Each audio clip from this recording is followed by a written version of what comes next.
আমরা গিয়েছিলাম লক্ষ্মীপুরের গর্ব ক্রিকেটার হাসান মাহমুদের রেস্টুরেন্ট লক্ষ্মীপুর এক্সপ্রেস ক্যাফেতে গিয়ে কি খেলাম, কি করলাম আর কোথায় কোথায় ঘুরলাম আজ সব কিছুই আপনাদের মাঝে তুলে ধরব। আসসালামু আলাইকুম বিউটিফুল ভিউয়ার্স, দিস ইজ নদী here, welcome to my another blog. অনেকে আমার ইনবক্সে নক দিয়েছেন যে আপু বেশ কিছুদিন হলো ঘুরতে বেরোন না, কোনো ব্লগ পাচ্ছি না। তো সেই সুবাদে আজকে বের হওয়া। তো গাড়িতে উঠে বসেছি আর চলে যাচ্ছি হচ্ছে গন্তব্যে। চলুন দেখা যাক কোথায় যাওয়া যায়। মাঝে কিছু কথা শেয়ার করতেছি আমার সম্পর্কে।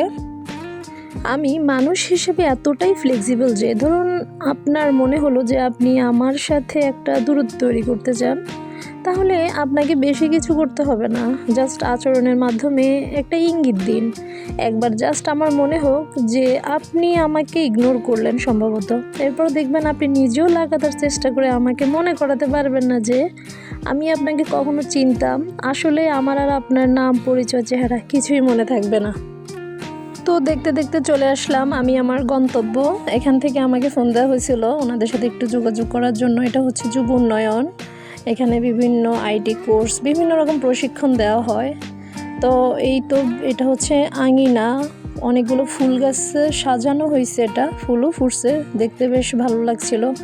আর তো আমি ভিতরে এন্টার করলাম যুব উন্নয়নের। এটা হচ্ছে ভিতরের পরিবেশ। আর আমি এখন চলে যাব হচ্ছে আমার গন্তব্য চারতলায়। তো আমি সেই দিকেই রওনা হলাম। আর চারতলায় জসিম স্যারের সাথে আমার কিছু কাজ, তাই তো উনি হচ্ছেন জসিমউদ্দিন স্যার। তো ওনার সাথে আমি কথাবার্তা শেষ করে তো আমি বাহিরের ভিডিও ফুটেজগুলো নিচ্ছিলাম। মেঘাচ্ছন্ন আকাশ আর সবুজের সমারোহ দেখতে বেশ ভালো লাগছিল। তো সেখান থেকে সবগুলো কাজ শেষ করে বের হয়ে আসতেছিলাম। আর ভাবলাম যে জীবনটা তোমার, তুমি তোমার, খারাপ সময়টা তোমার, লড়াইটা তোমার, হেরে যাওয়াটা তোমার, প্রত্যাবর্তনটা তোমার, ভালো সময়টাও তোমার। যাই হোক, সবখানে তুমি নিজেই থাকবা, তুমিই তোমার প্রিয়, কেউ আপনার না। এটা মাথায় রাখলে অনেক কিছুই সহজে লাগবে, চাপ কম লাগবে, নিজেকে ফ্রি মনে হবে। সাডেনলি রাস্তায় দেখতে পেলাম অনেক মানুষের সমাগম। ড্রাইভারকে গাড়ি থামাতে বললাম আর জিজ্ঞেস করলাম যেখানে কী হয়েছে। বললো যে এটা একটা অ্যাক্সিডেন্ট। ইদানিং অনেক বেশি অ্যাক্সিডেন্ট হচ্ছে, তো আপনারা যারা ড্রাইভার ভাই আছেন একটু সতর্ক থাকবেন, কারণ সময়ের চাইতে জীবনের মূল্য অনেক বেশি।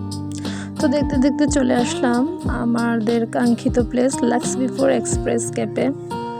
তো ভিতরে এন্টার করতে দেখতে পেলাম এখানে প্রচুর পরিমাণে ভিড়, লোকজন ছিল।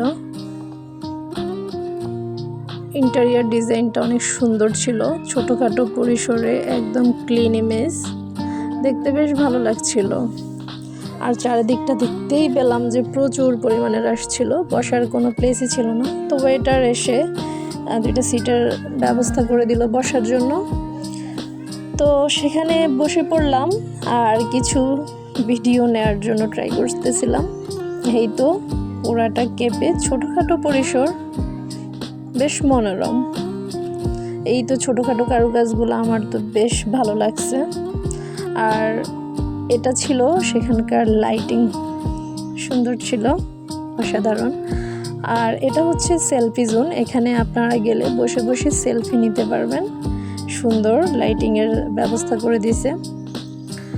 তো আমি যেখানে বসছিলাম সেখানে 2জন আপু আসছিল। এই যে আপু, উনি বসে বসে টিকটক করতেছিল যতক্ষণই ছিলাম। আর পাশে আপুটার কোলে একটা বেবি ছিল। তো আমি ওনাদের সাথে একটু কথাবার্তা বলে মেনু কার্ডটা নিলাম, দেখলাম যে কী আছে। যদিও আমি কম্বো অফার নিতে গেছিলাম, তারপরও দেখছিলাম ওনাদের কী কালেকশানে কী ছিল।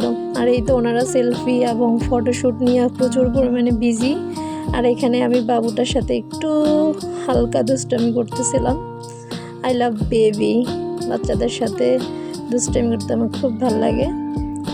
তো একটা পর্যায়ে বাবুটা আমার কোলে চলে আসলো, তা আমি এর কোলে নিয়েই হালকা ওর সাথে একটু মজা করছিলাম, একটু ফান করতেছিলাম।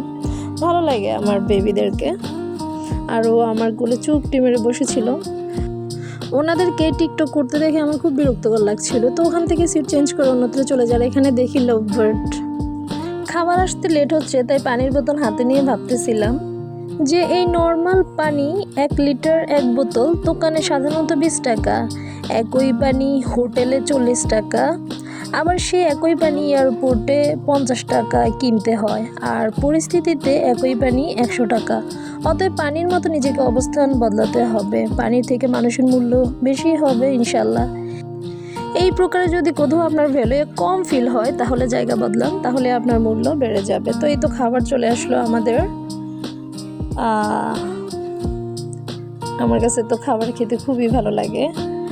সেই এটা ছিল কম্বো অফারে খাবার, যেখানে ছিল হচ্ছে এই মজাদার কম্বের মধ্যে ছিল হচ্ছে rice bowl 1.1, chicken masala, chicken fried momo 1 piece, crispy nachos mini, potato wings 2 piece, mojo 1 cup. এই কম্বোটার প্যাকেজের নাম ছিল হচ্ছে বরবাদ। তো বরবাদ কম্বো নিতে হচ্ছে আমরা যে লোকেশনে গিয়েছিলাম, লোকেশনটা হচ্ছে হসপিটাল রোড, তন্তুবাই সমিতি, বিল্ডিং 2, সদর Lakshmipur. Crispy nachos and potato wages বেশ খেতে মজাদার ছিল, ইয়ামি। আর এটা ছিল চিকেন ফ্রাইড মোমো, বেশ মজাদার ছিল, ইয়াম্মি টাইপ। ভিতরে চিকেনের একটা স্পিলিং ছিল, খেতে বেশ ভালো লাগছিল। তো আমার এই পুরাটা কম্বোর মধ্যে সবচেয়ে ভালো লেগেছে হচ্ছে চিকেন মশালা, যেটা ফ্রাইড রাইস দিয়ে খেতে বেশ অসাধারণ লাগছিল। এই চিকেন মশালাটা আমি 100-এ 100 দিব, কারণ এটা বেশ সুস্বাদু ছিল, বেশ খেতে বেশ ইয়াম্মি ছিল। এটা ফ্রাইড রাইসের সাথে একটু মেখে তারপরে মুখের ভিতরে দিলে ওয়াও, অসাধারণ একটা ফ্লেভার চলে আসছিল। তো আমি খাওয়া দাওয়া শেষ করে হচ্ছে বিলটা পে করে এখন চলে যাচ্ছি হচ্ছে বাসার উদ্দেশ্যে। জীবন নিয়ে আরেকজনের সাথে প্রতিযোগিতা করলে জীবনেও শান্তি পাবেন না, এই জিনিসটা বেশিরভাগ মানুষ বুঝে না। আল্লাহ সকলের তাকদির আলাদা আলাদা রকমের দিয়েছেন। তো ভালো থাকবেন সকলে, আবার দেখাবো অন্য কোনো প্লেসে। আল্লাহ হাফেজ।